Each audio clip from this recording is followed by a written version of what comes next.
"They're going to take our house," the little girl whispered, her voice cracking under the weight of a world too heavy for her small shoulders.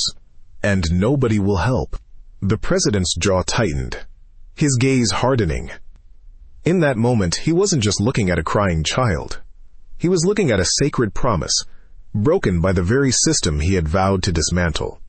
It was a warm, breezy afternoon, the kind where the scent of freshly cut grass hangs in the air, and the sun feels like a comforting blanket.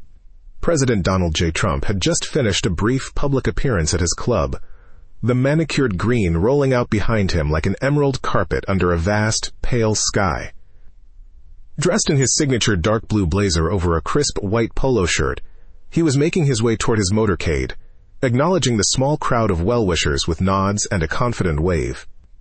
The atmosphere was relaxed, almost casual. Secret Service agents formed a loose, unobtrusive perimeter. But then, a small commotion broke the calm. A flicker of movement, a desperate push through the polite line of onlookers. It was a little girl, no older than 9 or 10. With long brown hair that had come loose from its ponytail and a face streaked with tears, she clutched a single piece of folded white paper in her hands, as if it were the most precious thing in the world. She moved with a purpose that belied her size, her eyes locked on one man. "Mr. President!" she called out, her voice thin but piercing. The agents tensed, ready to intervene, but Trump raised a hand, stopping them. His expression, moments before relaxed and public, shifted. He saw the raw, unfiltered anguish on her face. This wasn't a child seeking an autograph. This was a child in crisis. He stopped and turned fully toward her, creating a small pocket of silence in the midst of the quiet murmurs. The girl, whose name was Lily, finally reached him, stumbling to a halt. She looked up, her chin trembling, her big brown eyes swimming with tears that threatened to spill over again. "Mr. President," she began again, her voice catching in her throat. My daddy, he was a police officer." Trump's posture softened immediately. He leaned down slightly, his full attention now on her. "He was?" he asked gently. Lily nodded, swallowing hard. "He died. In the line of duty. You said we'd be taken care of." She held out the piece of paper. It was a letter, written in the careful, slightly wobbly cursive of a child trying her best to be grown up. At the top, in bold letters, it read, "President Trump." He took the paper from her shaking hands, his brow furrowed as he read. The letter was short, simple, and devastating. It spoke of her father, Sergeant Miller, a man who had served his community for 15 years. It spoke of the First Responders Family Fund, a federal benefit program that President Trump himself had championed and signed into law, designed to provide immediate financial relief to the families of fallen heroes. And then it spoke of a foreclosure notice, of phone calls that were never returned, of forms that were always missing a signature, a date, a stamp. It spoke of a cold, faceless bureaucracy that was slowly, methodically suffocating her family. As Trump read, a visible change came over him. The public smile vanished. His jaw set like granite. The warm, tanned complexion of his face seemed to darken with a gathering storm of pure, unadulterated fury. He looked from the letter back to the little girl, who was now openly crying, her small body shaking with silent sobs.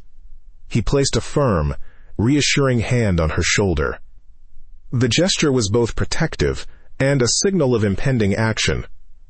He looked past her, his eyes scanning for his chief of staff, Mark, a tall, perpetually organized man who was already moving toward him, sensing the shift in the president's mood. "Mark." Trump's voice was low, but it cut through the air like a razor. "Get me Director Henderson on the phone. Now." Mark didn't ask questions. He pulled out his phone, his fingers flying across the screen. Within 30 seconds, he held the phone out to the president. "Henderson on the line, sir." Trump took the phone, his eyes never leaving Lily's face. "Put it on speaker." A tinny, self-important voice filled the air. "Mr. President, to what do I owe the—" "Henderson," Trump interrupted, his tone leaving no room for pleasantries. "I am standing here with the daughter of Sergeant David Miller. Do you know that name?" There was a pause. The name is vaguely familiar, sir. We have thousands of files, you understand. If the family would just follow the proper channels. The proper channels? Trump's voice dripped with contempt. I'm looking at a foreclosure notice, Henderson. A notice for the home of a hero's family. A hero who this country promised to honor. A promise I made. And you're talking to me about channels? Lily flinched at the anger in his voice. But Trump's hand on her shoulder gave a gentle squeeze, as if to say, this isn't for you, this is for them. The voice on the phone became defensive, laced with the condescending patience of a career bureaucrat. Mr. President, with all due respect, the fund has protocols. There's a multi-stage verification process. We have to ensure against fraud. The Miller file is incomplete. It's been flagged for review. Flagged? Trump repeated the word as if it were a foul taste in his mouth. This man gave his life for his country. His daughter is standing here crying because your protocols are about to put her and her mother on the street. Do you understand what I'm saying to you? I understand your frustration, sir, but the system is the system. It can't be circumvented. Perhaps in 6 to 8 weeks, once the review is... 6 to 8 weeks? Trump exploded. The small crowd around them fell completely silent, witnessing a raw display of presidential power they would never forget. They don't have 6 to 8 weeks! They have a foreclosure notice. Are you listening to me? He looked down at Lily, at the letter in his hand, and then back into the empty space where the bureaucrat's voice was coming from. This was it. This was the swamp he had promised to fight. It wasn't a monster with fangs. It was a man on a phone, hiding behind a wall of procedures, regulations, and cold indifference. Here is what is going to happen, Henderson, Trump said, his voice now dangerously calm. You are going to go to your desk. You are going to personally handle the Miller file. You are going to approve it. And you are going to have the full benefit wired to that family's account by 5 o'clock this afternoon. A sputtering sound came from the phone. Sir, that's impossible. The Treasury doesn't work like that. There are procedures. Am I the President of the United States, Henderson? The question hung in the air, absolute and final. Yes, sir. Then you will make it possible, Trump stated. Not as a request, but as a fact. You will have that money wired to the Miller family by 5 o'clock today. Or by 5:01, you will be clearing out your desk and explaining to the American people why you chose a rule book over the family of a fallen hero. Am I understood? The silence on the other end of the line was deafening. Finally, a single, defeated word emerged.